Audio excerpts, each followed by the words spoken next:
नमस्कार। क्या हमारे प्रधानमंत्री, देश के प्रधानमंत्री नरेंद्र मोदी किसी शारीरिक या जिसको कह सकते हैं कि तंत्रिका तंत्र से जुड़ी हुई व्याधि के शिकार हैं, कोई न्यूरोलॉजिकल डिसऑर्डर हो रहा है? क्या उनकी उम्र का असर उनके ऊपर दिखाई देने लगा है? क्या नरेंद्र मोदी पहले के मुकाबले कमज़ोर हो गए हैं? ये सारे सवाल कहीं ना कहीं कुछ छोटी सी घटनाओं से निकलकर सामने आ रहे हैं। चूँकि प्रधानमंत्री का कमज़ोर होना किसी देश के लिए बहुत मायने रखता है। डोनाल्ड ट्रंप के इससे पहले बाइडेन का आपको याद है, जब वो भारत से G20 से समिट से हिस्सा लेकर वापस लौट रहे थे तो अचानक वो कुछ का कुछ बोलने लग गए थे और उनको वहाँ पर यहाँ पे तो प्रेस से उनको बात करने नहीं दी गई थी। तो वापस लौटते समय जब उन्होंने प्रेस से बात की रास्ते में रुक के, तो वो कुछ बहकी बातें कर रहे थे। उसके बाद में अचानक प्रेस कॉन्फ्रेंस रद्द कर दी गई थी। तो ये कोई अच्छा संकेत होता नहीं है। इसलिए आपने देखा होगा कि जो बाइडेन की इस बार की दावेदारी विड्रॉ कर ली गई और शायद अफरा तफरी में जो उनकी दावेदारी थी उसको वापस लेना ही पार्टी की हार का कारण बना। डोनाल्ड ट्रंप राष्ट्रपति का चुनाव जीत गए। पर भारत में मोदी जी को लेकर इस तरह की चिंताएं क्यों सामने आ रही हैं? कौन से संकेत बीच बीच में आए हैं जिनसे लगता है कि कहीं ना कहीं एक, जिसको कोई मोटर सिस्टम कहता है, कुछ कहता है, कुल मिला के शरीर पे, जुबान पे मन का नियंत्रण बीच बीच में लड़खड़ाता है, या ये कुछ मनोवैज्ञानिक चीज़ है, बहुत ज़्यादा प्रेशर में रहे हो, बहुत ज़्यादा काम कर लिया हो, उसकी वजह से हो रहा है? ये पक्के तौर पे नहीं कह सकते, क्योंकि इसके बारे में तो जो डॉक्टर है या एक्सपर्ट है वही कोई टिप्पणी कर सकता है। पर हम जो जानते हैं, जो हमको देखने में लगा, उस पे बात करना बनता है। ठीक है, उसके बाद सरकार देखेगी, बाकी लोग देखेंगे, जांच करेंगे, डॉक्टर समझेंगे, जो लोग न्यूरोलॉजिस्ट है इस पर कमेंट करेंगे। क्या सिचुएशन है देश को पता चलना चाहिए, क्योंकि देश के लिए बहुत अहम चीज़ें हैं। अगर प्रधानमंत्री की स्थिति ज़्यादा कमज़ोर होती है, जिसकी संभावना मुझे कम लग रही है, लेकिन फिर भी तो इस देश के निर्णयों पर इसका बड़ा प्रभाव पड़ सकता है। क्योंकि जिस दौर में हम लोग इस वक्त गुजर रहे हैं, उस दौर में प्रधानमंत्री के पास में केंद्रीकृत ताकत है, सारी ताकत ही उनके पास में, सारी शक्तियाँ उनके पास है। ऐसे में और ज़्यादा उनके फिट होने की ज़रूरत है। आज हम बात करेंगे वो कौन सी घटना है जिन्होंने सोचने को मजबूर किया। मैं हूं गिरिजेश वशिष्ठ, आप देख रहे हैं नॉकिंग न्यूज़ का यूट्यूब चैनल।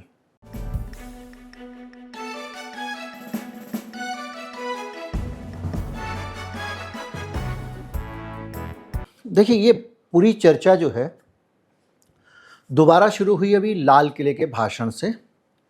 लाल किले के भाषण में कुछ ऐसे मौके आए जहां पर मोदी जी की जो जुबान थी उनका साथ नहीं दे रही थी।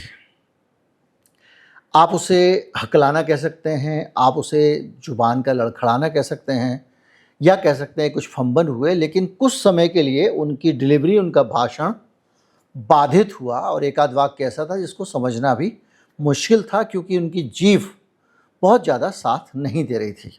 2014 के पहले जो 60,000 करोड़ का कारोबार था, आज वो कारोबार बायो इकोनॉमी 20 लाख करोड़ पहुंच चुकी है दोस्तों। अब इसको हम न्यूरोलॉजिकल सिस्टम कहें ना कहें, इसका फैसला उनको करना चाहिए जिनको इस बारे में जानकारी है। लेकिन स्पीच में दिक्कतें आई जिसको देखकर लगा कि कहीं ना कहीं कोई दिक्कत है। जैसा हम भी घर में देखते हैं, किसी को इस तरह की दिक्कत होती है तो हम कंसल्ट करते हैं, डॉक्टर को दिखाते हैं। जाहिराना तौर पे अब हम हमारे देश के, हमारे घर के मेंबर हैं, तो उनको भी हम बात करनी चाहिए, एक्सपर्ट से उनके बारे में बात करना चाहिए। तो ये एक मामला जो आप पहले देख लें वीडियो कि क्या हुआ था एग्जैक्टली उस दिन, उसके बाद हम आगे बढ़ते हैं। 2009-10 का कालखंड था।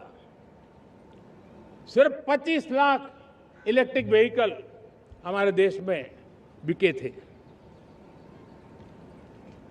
1.5 लाख इलेक्ट्रिक व्हीकल बिके थे 2009-10 में। 1.5 लाख इलेक्ट्रिक व्हीकल। इस 25-26 में 25 लाख इलेक्ट्रिक व्हीकल बिके हैं। इससे पहले ये 2-3 साल में ज़्यादा हो गया है। 7 फरवरी 2023 को लोकसभा में राष्ट्रपति के भाषण पे धन्यवाद प्रस्ताव चल रहा था। मोदी जी वहाँ भाषण दे रहे थे और वो पानी पीने के लिए गिलास हाथ में उठाते हैं।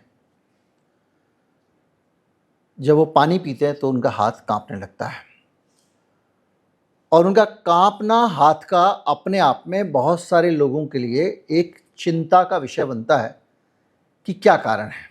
किसी का हाथ कांपने के बहुत सारे कारण हो सकते हैं, लेकिन उसमें कुछ गंभीर मेडिकल कारण भी हो सकते हैं, कुछ लोग अल्जाइमर की भी चिंता कर सकते हैं।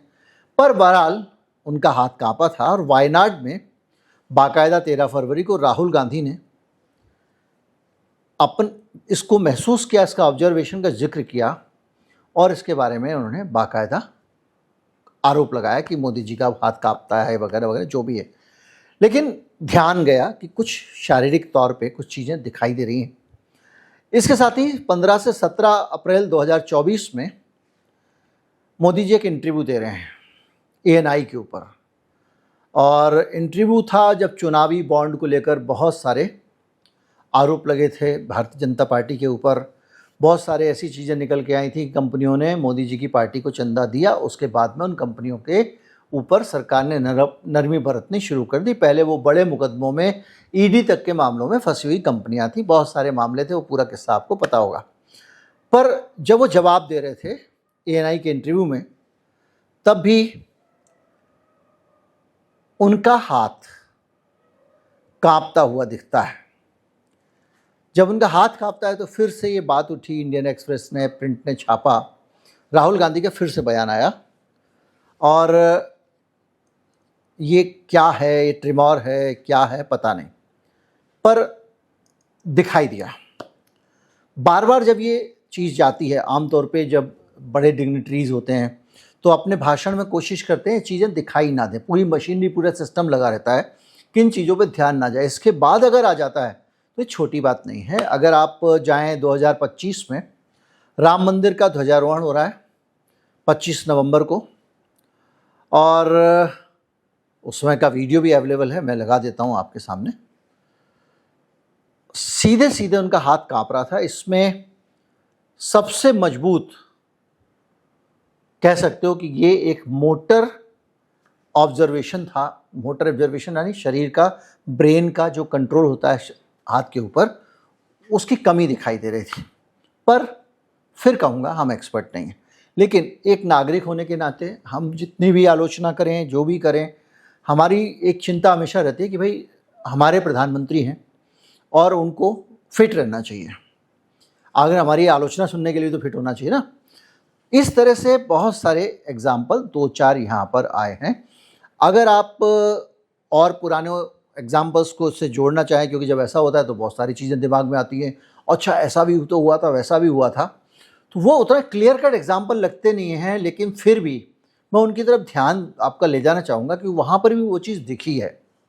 2022 में वर्ल्ड इकोनॉमिक फोरम का एक एड्रेस है। मोदी जी अचानक रुक जाते हैं, अटक जाते हैं, उनको समझ में नहीं आता क्या बोलना है। इसको वायरल हुआ और ये कहा गया कि टेलीप्रॉम्प्टर उनका फेल हो गया था। जिस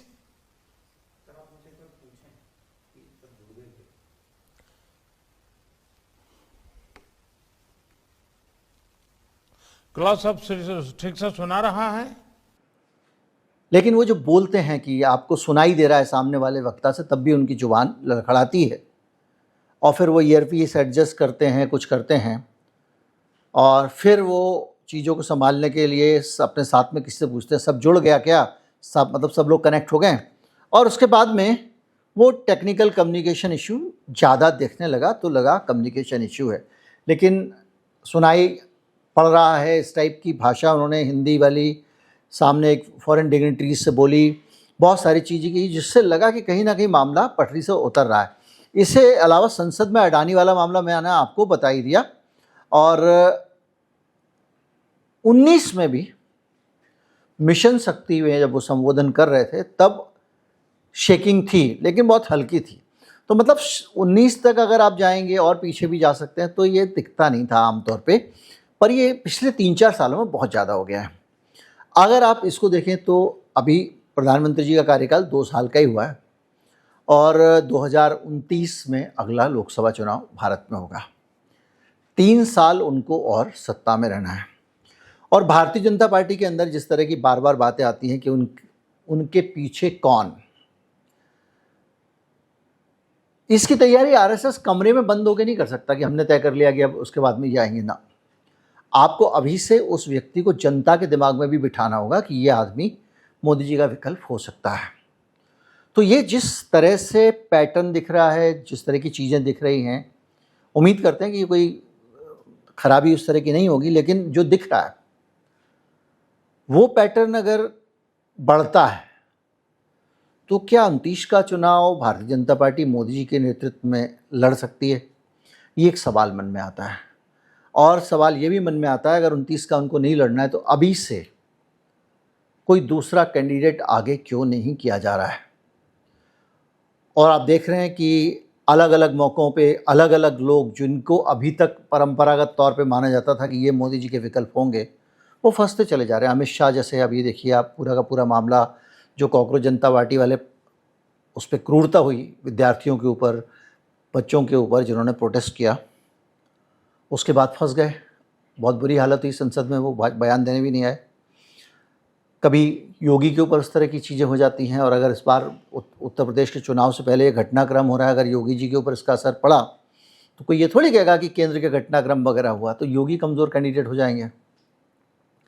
तो चीज़ें हैं। गडकरी देखिए आप कितनी बुरी तरह G20 वाले पे, E20 वाले पे वो एक्सपोज हुए हैं और आखिर में उनको हाथ खड़े कर देना पड़ा जाके कोर्ट में कि भैया E20 में मेरा कोई हाथ नहीं है, जबकि वो पहले खुद ही कर रहे थे, रात को मैंने साइन कर दिया डॉक्यूमेंट वगैरह। तो ये जो मेन दावेदार उनके दिखते थे, उन दोनों तीनों की तो हालत ऐसी दिख रही है। तो और किसी को आगे करते हुए भी ना तो आरएसएस दिख रही है, ना भारतीय जनता पार्टी दिख रही है। तो क्या 2029 में भारतीय जनता पार्टी के सामने ये संकट रहेगा? क्या मोदी जी उस समय भी इतनी ऊर्जा के साथ चुनाव लड़ने की हालत में होंगे? और अगर नहीं होंगे तो कौन लड़ रहा होगा?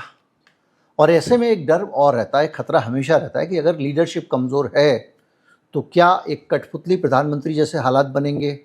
एक कमज़ोर प्रधानमंत्री होगा जिसको कोई और ऑपरेट कर रहा होगा। यानी बहुत सारे सवाल मन में आते हैं, लेकिन इन सब सवालों तक जाके पहुंचने से पहले ये ज़रूरी है कि ये तसल्ली हो जाए कि मोदी जी को सचमुच में ये समस्या है क्या, हाथ कांपने वाली, जुबान लड़खड़ाने वाली, इस तरह की समस्या है। उम्मीद करता हूँ कि इस पर जांच होगी, कुछ नई चीज़ें पता लगेंगी और सरकार ज़रूर कुछ ना कुछ करेगी। निश्चित तौर पे देश हित में कुछ हो रहा होगा। वीडियो को ज़्यादा से ज़्यादा लोगों तक पहुँचाएं, चैनल को सब्सक्राइब कर लें। नमस्कार, जय हिंद।